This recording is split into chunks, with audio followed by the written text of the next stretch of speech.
Sanjibhai, organic ખેતી અને ગાય આધારિત ખેતી, તો એ વિશે થોડી માહિતી આપો ને. તમે જે બિઝનેસ કરો છો એની. ઓર્ગેનિક ખેતી એટલે બહારથી જે લાવવામાં આવે દવાઓ ઓર્ગેનિક રીતે ઈ, અને ગાય આધારિત ખેતી એટલે આજે મારી 3 ગાયો છે અને 20 વીઘાનું મારું ફાર્મ છે. મિત્રો, આ જે ગાયના ગોબર અને ગૌમૂત્રમાંથી જે જીવામૃત છે, ઘન જીવામૃત છે, આ બધું જે બનાવવામાં આવે છે સુભાષ પાલેકર પદ્ધતિથી જે ખેતી કરવામાં આવે છે, ઈ ખેતી દ્વારા જે મારો માલ પકવેલો છે અભી હાલ અમે બતાવી રહ્યા છીએ, જે હું જે પકવું છું, અને ખેતરની પણ મુલાકાત લેશું. મિત્રો, જય ગૌ માતા. આ પતિ પત્ની બંને ગાયનું જતન કરે છે અને ગાય આધારિત ખેતીમાં બંને પૂરા દિલથી સહયોગ અને આ બિઝનેસમાં જોડાયા છે. સંપૂર્ણ ગાય આધારિત ખેતી વિશે આપણે વધુ માહિતી લઈએ. સંજીભાઈ, આ જે ગોડાઉન ભર્યું છે એ શું છે મૂળ? આ છે લીલા ઘઉંનો પોક.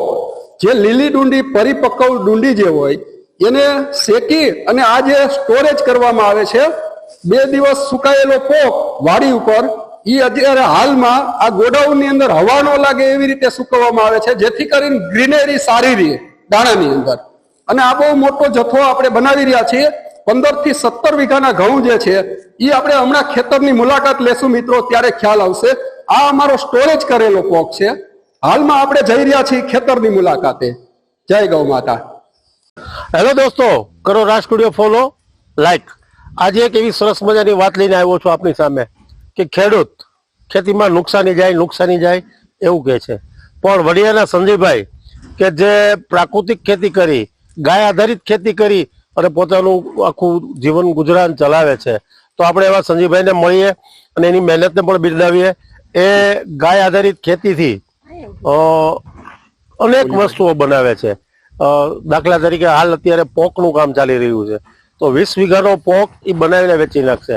તો કઈ રીતે એ પોકનું કામ કરે છે, કાચળી બનાવે છે, ગાય આધારિત ગાયના દૂધના પેંડા બનાવે છે, એવી ઘણી વસ્તુ બનાવે છે. તો આપણે એવા સંજીભાઈને મળીએ અને સલામ છે આવા મહેનતુ ખેડૂતને કે એની મહેનતથી લોકોને પણ એક શીખવા જેવું મળશે કે આ ગાય આધારિત ખેતી, આ પ્રાકૃતિક ખેતી શું છે. તો ચાલો મળીએ એવા સંજીભાઈને. આપણે મળીએ સંજીભાઈને, શ્રીનાથજી પ્રાકૃતિક ફાર્મ, તેની પાસેથી. શું કહેશો સંજીભાઈ? જય ગૌ માતા. મિત્રો, આજે હું આ 7 વર્ષથી પ્રાકૃતિક ખેતી કરું છું, ગાય આધારિત ખેતી. જેમ મેં તમને કીધું જે ઘરે એ પ્રમાણે આ મારું ફાર્મ છે, શ્રીનાથજી પ્રાકૃતિક ફાર્મ. આજે આ પ્રાકૃતિક ફાર્મ, જે પ્રાકૃતિક ખેતી કરવાથી મિત્રો ઉત્પાદન ઓછું આવે, પણ એની સામે મૂલ્યવર્ધન કરવું પડે. જો મૂલ્યવર્ધન કરીને એવી મહેનત કરીએ તો સારો એવો નફો કરી શકીએ. અને જે લોકોને આપણે આ ખોરાક આપીએ, જે મતલબમાં આજે જમીનની અંદર જે કાંઈ પાકે એ સારું એવું આરોગ્યને લક્ષીને જે વસ્તુ સારી બને એના માટે હું મહેનત કરી રહ્યો છું કે આ બધું ગાયના ગૌમૂત્ર અને ગોબરમાંથી બધું જે કાંઈ બને બેક્ટેરિયા આતે એવું બધું આપી અને આ ખેતી કરી રહ્યો છું કે જેથી કરીને આરોગ્ય સારું રહે લોકોનું, અમારું અને લોકોનું. જય ગૌ માતા.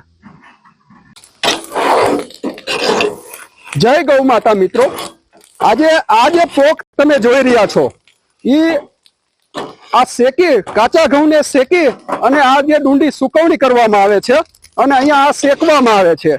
એમાં પણ મિત્રો ઘણું ધ્યાન રાખવામાં આવે છે. જે પરિપક્વ દાણો હોય એવો દાણો જોઈ વિચારી અને ડુંડીને ચૂનવામાં આવે છે અને ત્યાર પછી અહીંયા અમે આ પ્રોસેસ કરીએ છીએ શેકવાની. એમાં પણ દાણો બળી પણ ન જવો જોઈએ, એમ કાચો પણ ન રહેવો જોઈએ. એવી રીતે મિત્રો બહુ જ મહેનત પડે.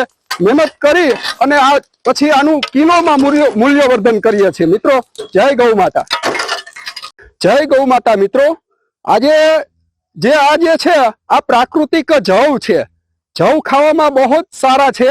જે જવ ખાવાથી લોકોને જે વજનનું જે તકલીફ છે, વજન પણ ઘટે છે શરીરનું, અને થાઇરોઇડ છે, બીપી છે, ડાયાબિટીસ છે, એના માટે પણ આ જવ ખાવા લાયક કહેવાય. એટલે મેં પણ જવ પણ વાવ્યા છે.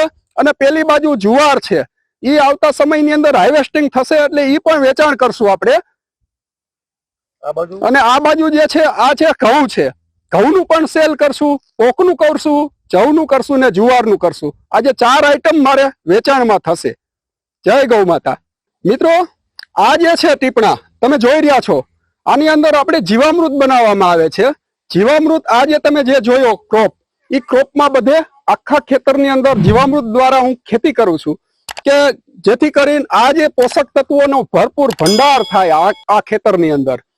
હવે બીજું કે આજે હું જે કઈ સેલિંગ કરું છું આવી રીતે બધું પકવી અને સેલ કરું છું. ઘઉં કરું છું, જવ કરું છું, જુવાર કરું છું અને આજે તમે જોઈ રહ્યા છો એમ પોક પણ કરું છું. આ બધું સેલિંગ મુંબઈ, સુરત, અમદાવાદ અને રાજકોટમાં કરું છું. જે કોઈ લોકોને જોતું હોય તો ઓર્ડર પણ કરી શકે છે. મોટા પ્રમાણમાં મારે ઓર્ડર પણ છે. હા, 98 252 49 146 શ્રીનાથજી પ્રાકૃતિક ફાર્મ, વડિયા, જિલ્લો અમરેલી. જય ગૌ માતા મિત્રો. આજે અમે કહી રહ્યા હતા કે ડુંડી તોડવામાં આવે.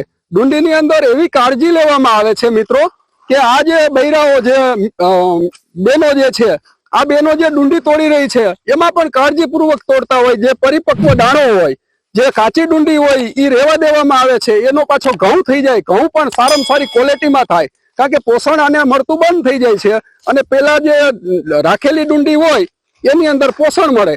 એટલે પોષણ જે મળે એમાં એ સારામાં સારો દાણો થાય અને એ ખાવા લાયક થાય ઘઉં પણ. અને આ જે પોક જે થાય એ પોક પણ સારામાં સારી ક્વોલિટીમાં, સારામાં સારી વેરાયટીમાં બને, કારણ કે પરિપક્વ દાણો હોય, સારામાં સારો દાણો હોય, લીલવણી ફૂલ પુષ્કળ અને સારામાં સારો આ જે પોક પણ થાય અને ઘઉં પણ થાય. આ બંને વસ્તુ બે હિસ્સા જાળવી અને કામ કરવામાં આવે છે અને આ બેનો કરી રહ્યું છે, તમે જોઈ રહ્યો છો.